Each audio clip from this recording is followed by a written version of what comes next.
স্বাগত আপনাদের হাল্লাবোলের পর্দায় বিস্তারিত খবরে যাব, কিন্তু তার আগে এক নজরে শিরোনাম।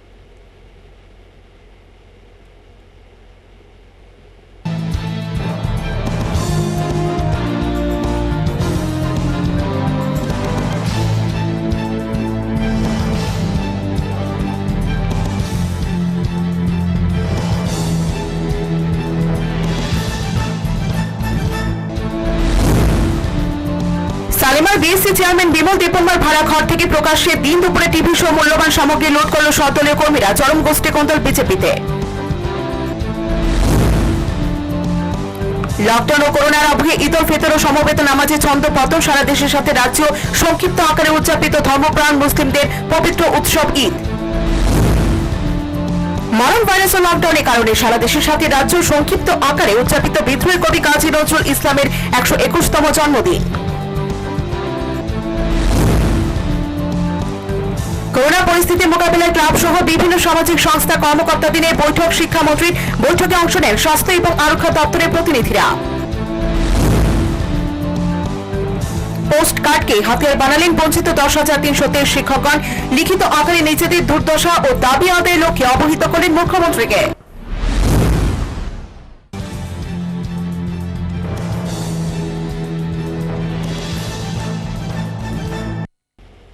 এখন বিস্তারিত। করোনা সংক্রমণ রোধে নিজ বাড়িতে অত্যাধুনিক স্যানিটাইজার টানেল বানালেন রাজধানী পশ্চিম জয়নগরের বাসিন্দা রতন কুমার দাস। পেশায় মেকানিক্যাল ইঞ্জিনিয়ার তিনি। নিজ বাড়িতে অটোমেটিক স্যানিটাইজার টানেল তৈরি করলেন রাজধানীর পশ্চিম জয়নগরের রতন কুমার দাস। পেশায় মেকানিক্যাল ইঞ্জিনিয়ার তিনি। মোট 7 দিন সময় লেগেছে অত্যাধুনিক এই টানেল তৈরি করতে। এ সম্পর্কে বাস্তবকার রতন কুমার দাস জানিয়েছেন, আমি রতন কুমার দাস, জয়নগর বাড়ি, পশ্চিম জয়নগর, মহাবীর ক্লাব সংলগ্ন। আমি basically mechanical engineer, professionally electrical contractor. আমি একটা জিনিস বানিয়েছি, ডিভাইস, অটোমেটিক স্যানিটাইজেশন টানেল। আজকাল বিশ্বব্যাপী যে কোভিড-19-এর যে প্রকোপ, তার থেকে কিছুটা আমাদের স্যানিটাইজেশনের জন্য খুব দরকার। তো সেই জন্য আমি একটা টানেল বানিয়েছি। যে টানেলটার মধ্য দিয়ে যে কেউ যদি টানেলের ভিতর দিয়ে আসে, তো 7 সেকেন্ড ভিতরে স্যানিটাইজ হবে। 7 সেকেন্ডের মধ্যে যে কেমিক্যাল স্প্রে হবে, তাতে ফুল বডি স্যানিটাইজ হবে। এই টানেলটা বানাতে মোটামুটি 7 দিন সময় লেগেছে। পুরো সিস্টেমটা আমি নিজেই করেছি এবং এতে খরচ 40,000-এর মতো খরচা হয়। এদিকে রাজ্য ও দেশব্যাপী করোনায় আক্রান্ত রোগীর সংখ্যা বৃদ্ধি ও ব্যাহত এই পরিস্থিতিতে সংক্রমণ রোধে সহায়ক ভূমিকা নিতে পারে এই ধরনের টানেল। Bureau report, হাল্লাবোল। করোনায় আক্রান্ত জওয়ানদের ম্যালেরিয়ায় আক্রান্ত বলে অপপ্রচার চালানোর অভিযোগ এনে জনৈক ব্যক্তির বিরুদ্ধে পশ্চিম থানায় মামলা দায়ের ডাক্তার সংগঠনে। অভিযুক্তের নাম দয়ালহরি দেবনাথ। করোনায় আক্রান্ত বিএসএফ জওয়ানদের চিকিৎসা নিয়ে কোভিড-19 বনাম ম্যালেরিয়া বিতর্কের নয়া মোড়।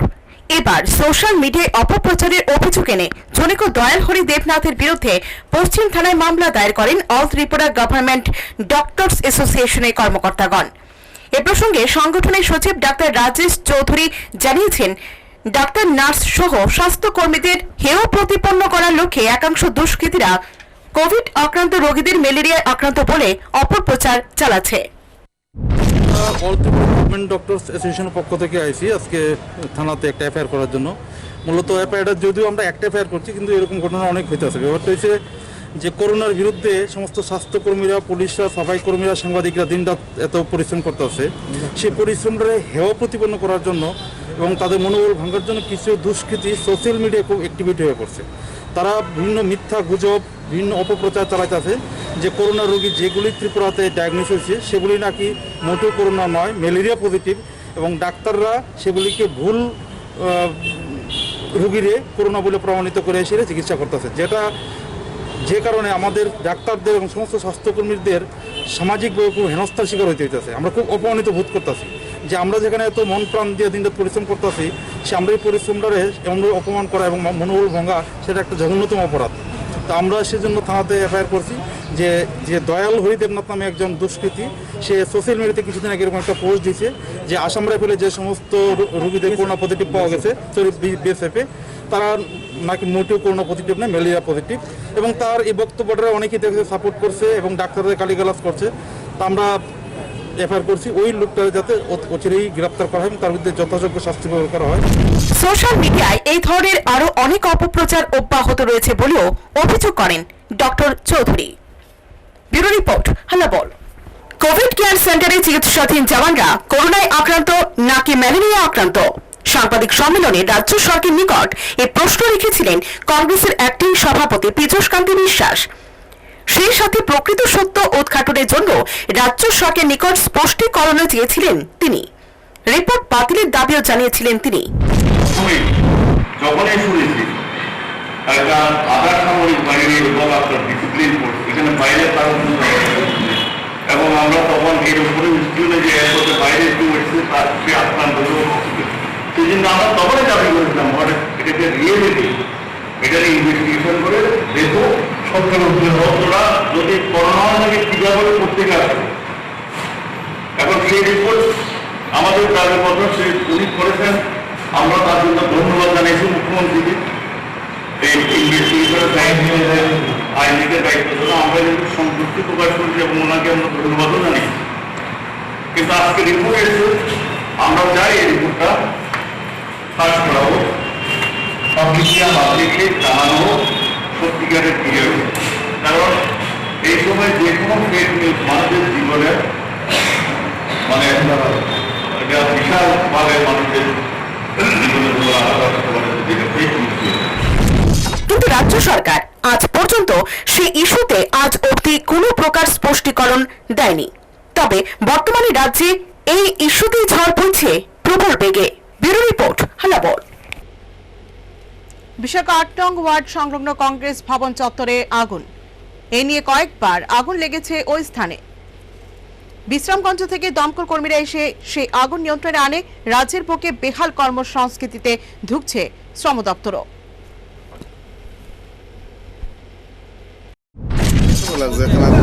আগুনটা আজকে তোমার অনেকদিন ধরে আগুনটা লাগতে আছে, কে লাগাইতে সেটা কেউ মানে কইতে পারতেছে না।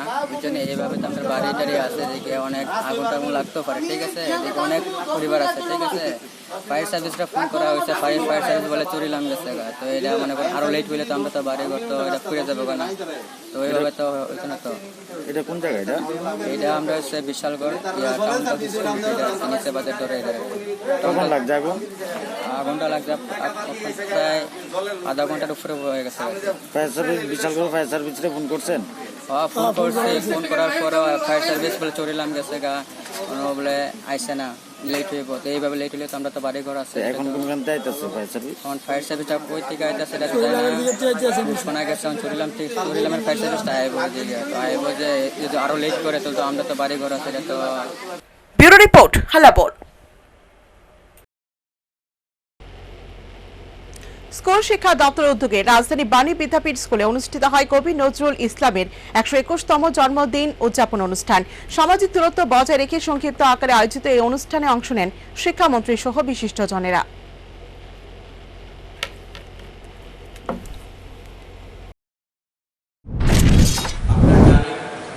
এবার নজরুল জন্মজয়ন্তী আমরা খুব জাঁকজমক করে করতে পারি। করোনার কোভিড-19-এর কারণে আমরা এই অনুষ্ঠান আরও বড় করে করি প্রতি বছরই। এবার আমরা সোশ্যাল ডিস্টেন্স মেনটেন করি। আমরা যেমন রবি ঠাকুরের জন্মদিন আমরা শিশুদের করেছিলাম, সেখানেও আমরা সোশ্যাল ডিস্টেন্স মেনটেন করে করেছি। কাজী নজরুলের জন্মদিন এটা আমরা সোশ্যাল ডিস্টেন্স থাকলে এই বিদ্যালয় করছি। এবং নজরুলের জন্মদিনটা আজকের দিনেও উনি সমানভাবে প্রসঙ্গ। আপনারা দেখেছেন উদ্বোধনী সঙ্গীত গাইতে গিয়ে শিল্পীরা বলছেন জাতির নামে পর্যাদেশ, অর্থাৎ আজকের দিনেও কত প্রাসঙ্গিক এটা এই গানের মধ্যে বোঝা যায়। এবং উনি বাংলাদেশের জাতীয় কবি হলেও সারা বিশ্বে উনি সমাদৃত এবং বিংশ শতাব্দীর অন্যতম বাঙালি কবি। উনি একাধারে কবি, নাট্যকার, সঙ্গীতজ্ঞ, উপন্যাসিক, দার্শনিক সবই ছিলেন এবং উনি অসাম্প্রদায়িক মানবিকতার কবি। উনি ধর্মের ভেদাভেদ ভুলে মানবতার জয়গান পেয়েছেন সব সময়। এবং ওনার কবিতার একটা লাইন, মানুষের চেয়ে বড় কিছু নেই, নয় কিছু নেই। এবং উনি কান্ডালুশিয়ার কবিতা লিখেছেন, হিন্দুরা মুসলিম ওই জিজ্ঞাসা কোনজন, মানে কেন হিন্দু মুসলমান প্রশ্ন উঠেছে। আজকে ঈদের দিনে এটা অত্যন্ত প্রাসঙ্গিক প্রশ্ন। Bureau report, Halabol.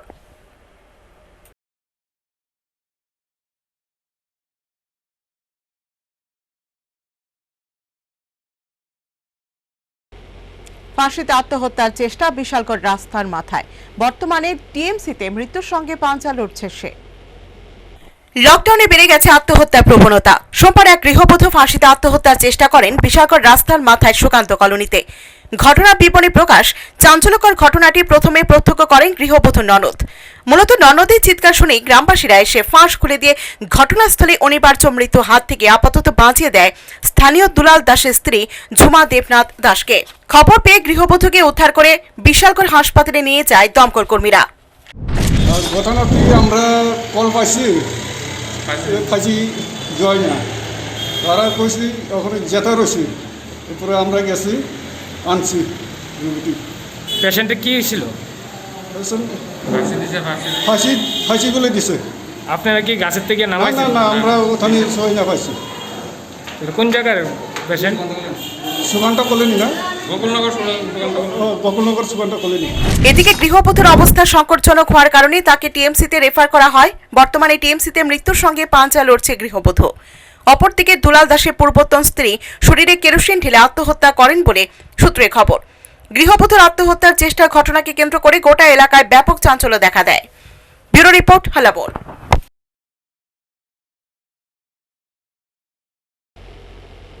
পানীয় জলের দাবিতে জাতীয় সড়ক অবরোধ, ক্ষুব্ধ গ্রামবাসীদের। ঘটনা মুঙ্গিয়াকামী বাজার এলাকায়। লকডাউনে পানীয় জল জুড়ছে না মুঙ্গিয়াকামী বাজার ও পার্শ্ববর্তী এলাকায়। প্রশাসনের নিকট বারবার দাবি জানানো সত্ত্বেও কাজের কাজ কিছুই হয়নি। অবশেষে জাতীয় সড়কে অবরোধ করলেন ক্ষুব্ধ গ্রামবাসীরা। খবর পেয়ে ঘটনাস্থলে ছুটে যায় পুলিশ ও প্রশাসনের কর্মকর্তারা। পরে প্রশাসনের তরফ থেকে আশ্বাস পেয়ে পথ অবরোধ মুক্ত করে স্থানীয় বিক্ষোভকারীরা। Bureau report, হালাবোল।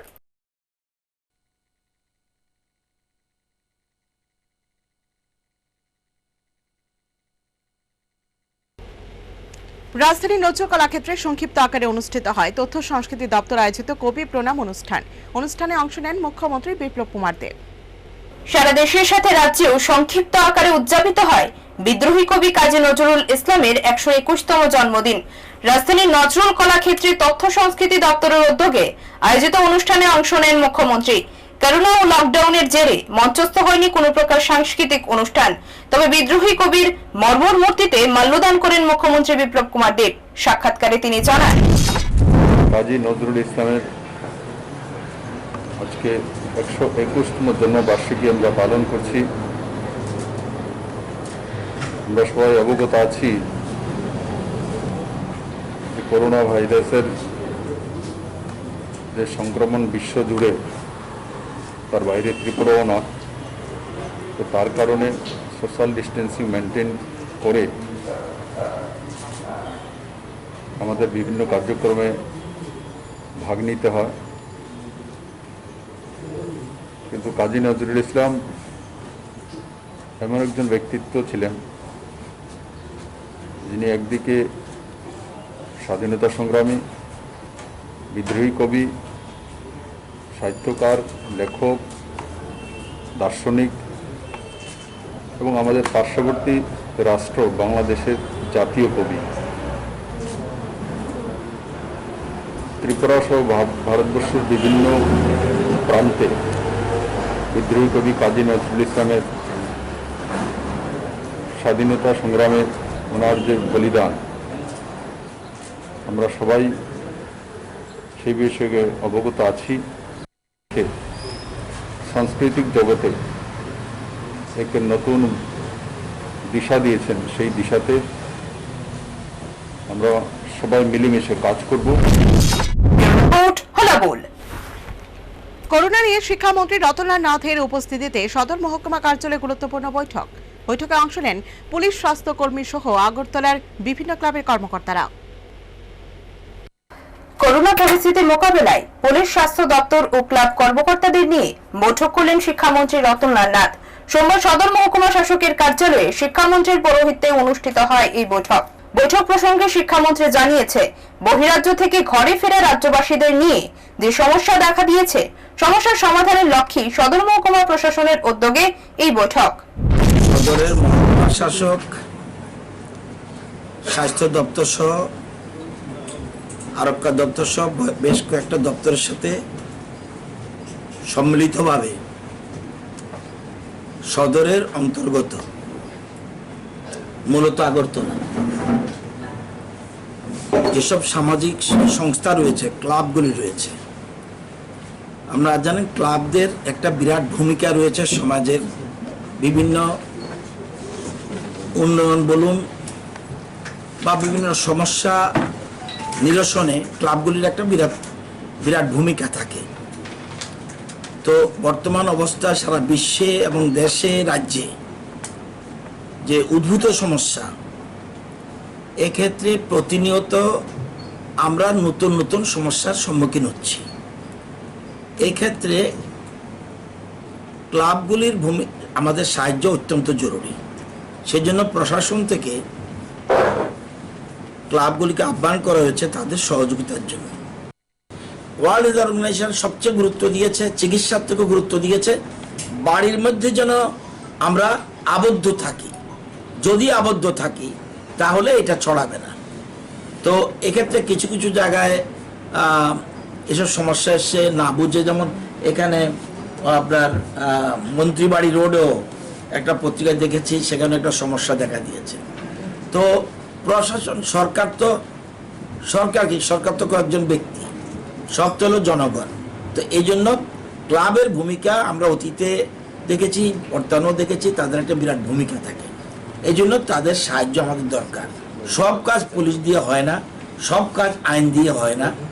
আইনে আমি আইন সৃষ্টি করতে পারবো, আইন তৈরি করতে পারবো, আইন লাগু করতে পারবো, কিন্তু সবটা আইন দিতে গেলে শুধু আইনের কচকচানি হবে, কাজের কাজ কিচ্ছু হবে না। সামাজিক দূরত্ব বজায় রেখে বিদ্রোহী কবি কাজী নজরুল ইসলামের 121তম জন্মদিন উদযাপন করল অল ইন্ডিয়া ডিএসও, ডিওয়াইও এবং এমএসএস অনুষ্ঠানে দেশ বরণে কবি ও স্বাধীনতার সংগ্রামীকে শ্রদ্ধাঞ্জলি জ্ঞাপন ও ওনার জীবনী নিয়ে সংক্ষিপ্ত আলোচনা করেন সংগঠনের কর্মকর্তারা। তারই অঙ্গ হিসেবে আজকে এই কর্নেল চৌমুহনীতে আমরা এখানে নজরুলের ছবি রেখে তার প্রতিকৃতিতে মাল্যদানের অনুষ্ঠান আমরা এখন করছি। পাশাপাশি কাজী নজরুল ইসলাম পরাধীন ভারতে তার লেখনীর মাধ্যমে যেরকম করে দেশাত্মবোধক মনোভাব এই দেশের ছাত্র যুবকদের মধ্যে গড়ে তুলেছিলেন, এমনকি স্বাধীনতা সংগ্রামী যারা ছিল তারাও কাজী নজরুল ইসলামের বিভিন্ন গান, কবিতা, সেইগুলি তাদেরও কষ্টসাধ্য এই আন্দোলনের মধ্যেও তাদের রিলিফ দিত। কিন্তু বর্তমানে দেখা যাচ্ছে সেই ধরনের কোনো রাইটার আজকে গড়ে উঠছে না। কাজী নজরুল ইসলাম যেই তার লেখনীর মাধ্যমে যেরকম করে দেশাত্মবোধক মনোভাব সৃষ্টি করত, এই রকমের আজকেও লেখকের প্রয়োজন। তাই সমস্ত শিক্ষা প্রতিষ্ঠানগুলির মধ্যে যাতে নজরুল সহ বিভিন্ন সাহিত্যিক বড় মানুষের চর্চা করার সরকারি উদ্যোগে ব্যবস্থা নেওয়া হয়, সেই দিকটা সরকার যাতে লক্ষ্য রাখে। লকডাউন ও কোভিড-19 তাণ্ডবে সমবেত নামাজ আদায়ের পরিবর্তে সংক্ষিপ্ত আকারে নামাজ অনুষ্ঠিত হয় মসজিদে। মুসলিমদের এই পবিত্র উৎসবেও ছন্দপতন ঘটালো করোনা ভাইরাস। 30 দিন রোজার পরই অনুষ্ঠিত হয় ধর্মপ্রাণ মুসলিমদের পবিত্র উৎসব খুশির ঈদ। কিন্তু এবছর খুশির ঈদের আনন্দও কেড়ে নিয়েছে মহামারী করোনা ভাইরাস। ফলে সূর্যোদয়ের প্রাক লগ্নে সমবেত নামাজ আদায় হয়নি মসজিদে। তার পরিবর্তে সংক্ষিপ্ত আকারে সম্পন্ন হয়েছে ঈদের নামাজ আদায়। এই প্রসঙ্গে রাজধানীর গেদুমিয়া মসজিদের ইমাম জানিয়েছে, করোনায় মৃত ব্যক্তিদের প্রতি শ্রদ্ধা জানাতে ঈদ উৎসবের বিভিন্ন অনুষ্ঠান সংক্ষিপ্ত করে নিয়েছে তারা।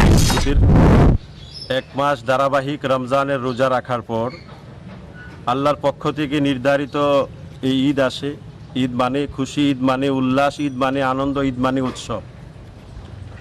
আজকের ঈদ উল ফিতরের উৎসবের দিনে, আনন্দের দিনে আপনাদের সকলকে এবং রাজ্যের সকল ধর্মের সকল অংশের মানুষদেরকে জানাই আন্তরিক ঈদ মোবারক, ঈদের শুভেচ্ছা। সকলে ভালো থাকুক, সুস্থ থাকুক, ঈদের আনন্দ সকলের ঘরে সমানভাবে বয়ে যাক। তবে এবারের ঈদের আনন্দ উৎসবটা একটু স্বাভাবিকভাবে ব্যতিক্রম, কেননা ইসলাম ধর্মটা যেহেতু রিলিজিয়াস অফ হিউম্যানিটি, মানবতার ধর্ম, আর ইসলাম ধর্মের দৃষ্টিভঙ্গি হলো সমগ্র পৃথিবী একই পরিবার, এটা আল্লাহর পরিবার, একই পরিবারের সন্তান সকলেই। তাই কোনো পরিবারের কোনো সদস্য যদি মারা যায়, স্বাভাবিকভাবে তার ঈদটা একটু ব্যতিক্রম হয়, তার ঈদের আনন্দটাও একটু ব্যতিক্রম হয়। কোভিড-19-এর কারণে আজ সারা পৃথিবীতে আজ পর্যন্ত প্রায় 3.5 লক্ষ মানুষ প্রাণ হারিয়েছে। কোভিড-19-এর কারণে সংক্ষিপ্তভাবে ঈদের নামাজ আদায় করে, দেশের নিয়ম রক্ষা করে, রাষ্ট্রের পাশে দাঁড়িয়ে, মানবতার পাশে দাঁড়িয়ে আমরা আজ ঈদ পালন করেছি। এটাই আজ আমাদের জন্য সবচেয়ে বড় আনন্দ, এটাই আজ আমাদের জন্য সবচেয়ে বড় ঈদ। এবছর করোনা ভাইরাস ও লকডাউনের কারণে জমেনি ঈদের বাজারও। Bureau report, হালাবোল। ভিশন ডকুমেন্টের প্রতিশ্রুতি খেলাপের ছুপালে চরম অর্থনৈতিক সংকটে হাবুডুবু খাচ্ছে 10,323 বঞ্চিত শিক্ষকগণ ও তাদের পরিবার। নিজেদের অসহায় অবস্থা ও দাবি সমর্থনে এবার পোস্ট কার্ড আন্দোলনে সামিল হলেন বঞ্চিত শিক্ষকরা। বর্তমানে রাজ্যের মুখ্যমন্ত্রী, শিক্ষামন্ত্রী এমনকি শিক্ষা সচিব ও অধিকর্তার সঙ্গেও সাক্ষাতের সুযোগ পাচ্ছে না বঞ্চিত 10,300 শিক্ষক সংগঠনের কোনো প্রতিনিধিরা। এরই মধ্যে বঞ্চিতদের উপর হয়রানির বহু অভিযোগ উঠেছে পুলিশ প্রশাসনের বিরুদ্ধে। ঠিক এই পরিস্থিতিতে 10,300 শিক্ষকরা এবং গণহারে পোস্ট কার্ডের মধ্য দিয়ে মুখ্যমন্ত্রীর নিকট নিজেদের দুর্দশার কথা তুলে ধরেন প্রতিবাদের মধ্য দিয়ে। এই প্রসঙ্গে শিক্ষক সংগঠনের কর্মকর্তারা জানিয়েছে, পোস্ট কার্ড আন্দোলন ছাড়া কোনো পথ খোলা নেই তাদের সামনে। এই পোস্ট কার্ডের মাধ্যমে আমাদের ভাষাগুলো, আমাদের কথাগুলো মাননীয় মুখ্যমন্ত্রীর কাছে পৌঁছানোর জন্য এই কোভিড-19 মহামারীর মধ্যে যেহেতু আমরা আমাদের কথাগুলো, আমাদের বক্তব্যগুলো মাননীয় মুখ্যমন্ত্রীর কাছে কোনোভাবেই পৌঁছাতে পারছি না, আমরা বিভিন্ন সময় বিভিন্নবার মাননীয় মুখ্যমন্ত্রীর কাছে সময় চেয়েও যেহেতু উনি আমাদের সময় দিচ্ছেন না, আমাদের কথাগুলো ওনার কাছে পৌঁছাতে পারছি না, তো আমাদের বিভিন্ন সময় যখন আমরা কথাগুলো বলতে যাচ্ছি, পুলিশ বা প্রশাসন আমাদের দমন পীড়ন করে আমাদের কথাগুলো দমন করার চেষ্টা করছে, মানে আমাদের বিভিন্নভাবে দমন করার চেষ্টা করছে। ওই জায়গায় দাঁড়িয়ে আমাদের কথাগুলো মাননীয় মুখ্যমন্ত্রীর কাছে পৌঁছানোর জন্য আমরা একটা নতুন পদ্ধতি এইবার তৈরি, আপনাদের সামনে দেখলেন যে পোস্ট পেতাম, কিন্তু 2 মাস ধরে যেহেতু টাকা রোজগার করতে পারছি না, আমাদের পরিবার পরিজন নিয়ে আমরা খুব অসহায় অবস্থায় আছি। ওই কথাগুলো মাননীয় মুখ্যমন্ত্রীর কাছে পৌঁছানোর জন্য এই পোস্ট কার্ডের মাধ্যমে আজকে সবাই সারা ত্রিপুরা রাজ্যব্যাপী এই কর্মসূচিটা আমরা গ্রহণ করি। অপরদিকে বঞ্চিত শিক্ষকদের উত্থাপিত কোনো অভিযোগেরও কোনো সুষ্ঠু উত্তর দিতে পারছে না শিক্ষা দপ্তর। মানুষের স্মরণ শক্তি আমরা যতদূর জানি যেটা সাংঘাতিক বেশি নয়, এটা শর্ট, আমরা অনেক সময় অনেক কথা ভুলে যাই। কাজেই এই ভুলে যাওয়া যাতে না হয় তার জন্যই মাননীয় মুখ্যমন্ত্রীর কাছে আমরা বারবার মনে করিয়ে দিতে চাইছি। এই কথাটা সত্য, আমাদের পেটে যে খিদে এই কথাটাও সত্য। শুধু বলবো আপনি সব সত্যগুলোকে আমরা মনে করিয়ে দিতে চাইছি, এবং যতদিন আমাদের এই সমস্যার সমাধান না হবে আমরা বারবার মনে করিয়ে দেব আপনাদের। বিজেপিতে চলছে তীব্র গোষ্ঠীকন্দল। দিন দুপুরে সালেমা বিএসসি চেয়ারম্যানের ঘর থেকে টিভি, ফ্রিজ লুট করে নিয়ে গেল সদলীয় একাংশ কর্মীরা। থানায় মামলা, অধরা অভিযুক্ত বিজেপি কর্মীরা। রবিবার দুপুর 2:40 সালেমা বিএসসি চেয়ারম্যান বিমল দেববর্মার ভাড়া বাড়িতে ঢুকে দামি টিভি, ফ্রিজ, চেয়ার টেবিল ও ফিল্টার সহ বিভিন্ন সামগ্রী লুট করে নিয়ে যায় 4 জন বিজেপি কর্মী। অভিযুক্ত বিজেপি কর্মীরা হলো পূর্ণেন্দু চক্রবর্তী, মোসেন দেববর্মা, বিশ্বজিৎ বণিক ও বাপন দেববর্মা। তারা দাঁড়াইছে কোন জায়গায়? তারা এখানে আসা যাওয়া করছে, এই জায়গা সমস্ত দূরের মধ্যে। তারা কি বাইক নিয়ে এসেছিল না এমনি হাঁটতে এসে? তারা kasih itu plus angka sab BSc chairman apa nih bagai ang doh nih boro babu dai Wah, kita rapi teatul. Ayo kita boro tukse. Sama awan maya tinggi kasih. আপনি দিয়েছিলেন? আমি বড় আছি। ইতনেই বড়। কয়জন আছে? তার সাল দমান। তারপর তারপরে টিভি অপারেটর টিভি নিয়ে গেছে। আর কি কিনেছে? তারপরে নিয়েছি চেয়ার নিয়েছি সাইডটা, তারপরে টেবিল নিয়েছি, তারপরে ফিল্টার নিয়েছি। আপনার কিছু বলা হয়েছে কি কেন হচ্ছে? না, আমি কিছু হয়েছি কোনো কিছু বলেননি আপনি? না, আপনাদের কোনো কিছু বলেছে ওনারা? এদিকে বিমল দেববর্মার বাড়িতে লুটপাট চালানোর ঘটনায় বিজেপি দলেরই কর্মীরা জড়িত রয়েছে বলে জানিয়েছে সালেমা পঞ্চায়েত সমিতির চেয়ারম্যান সুজিত বিশ্বাস। সেই সাথে এই ধরনের ঘটনার তীব্র নিন্দা জানিয়েছেন তিনি। আজকে অনেক 2:40 আমাদের block chairman BSc Bimal Debbarma মহাশয়ের বাড়িতে 4 জন দুষ্কৃতিকারী বলপূর্বক ঘরে ঢুকে ঘর থেকে টিভি, টেবিল, 4টা চেয়ার এবং একটা সিমেন্টের ফিল্টার তারা বলপূর্বক নিয়ে যায়। সমিতির চেয়ারম্যান হিসাবে আমি দাবি রাখি এইসব লোক সমাজের জন্য ক্ষতিকারক, তারা দুষ্কৃতিকারী। তারা কোন দলের আছে, কোন পার্টির আছে সেটা বিষয় না, তারা সমাজের পক্ষে ক্ষতিকারক, তাদের দৃষ্টান্তমূলক শাস্তি দেওয়া। তারা বিজেপি দলেরই বর্তমানে সদস্য হিসাবে আছেন, কিন্তু ওনারা যে কাজকর্ম করেছেন তাতে বিজেপি সেই দায়ভার নেবে না। কেননা দুষ্কৃতকারীদের কোনো জাত হয় না, ধর্ম হয় না, কোনো পার্টি হয় না। বিজেপি দলের বাহুবলী গোষ্ঠীর কর্মীরা বিমল দেববর্মাকে হুমকি দেয়। বিধায়ক পরিমল দেববর্মা, আশিস দাস এবং মন্ডল সভাপতি সন্তোষ দাসরা বাঁচতে পারবে না। এ ব্যাপারে বিমল দেববর্মা লুটপাট সহ হুমকিদানের ইস্যুতে সালেমা থানায় সুনির্দিষ্ট অভিযোগ দায়ের করলেও আজ পর্যন্ত দিন দুপুরে ডাকাতির ঘটনায় অভিযুক্ত বিজেপি কর্মীদের গ্রেফতার করতে পারেনি পুলিশ। সেই সাথে লুটের সামগ্রীও উদ্ধার করতে পারেনি পুলিশ। বিজেপি দলের এই গোষ্ঠী কোন্দলের ফলে এলাকা জুড়ে ব্যাপক চাঞ্চল্য সৃষ্টি হয়েছে। Bureau report, Halabol. শেষ করার আগে আরো একবার শিরোনাম।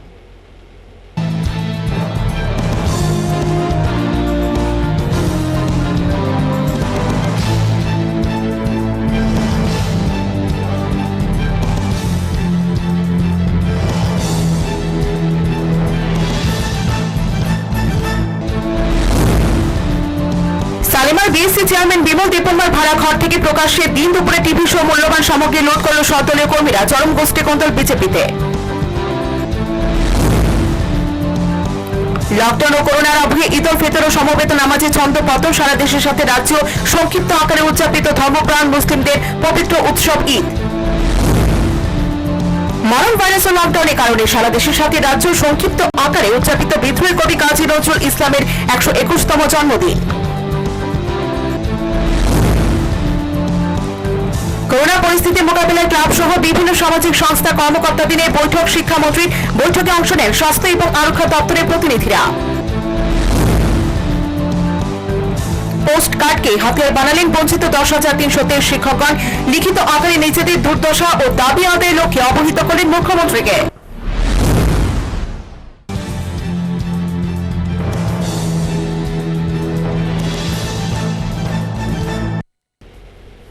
এখন এই পর্যন্তই।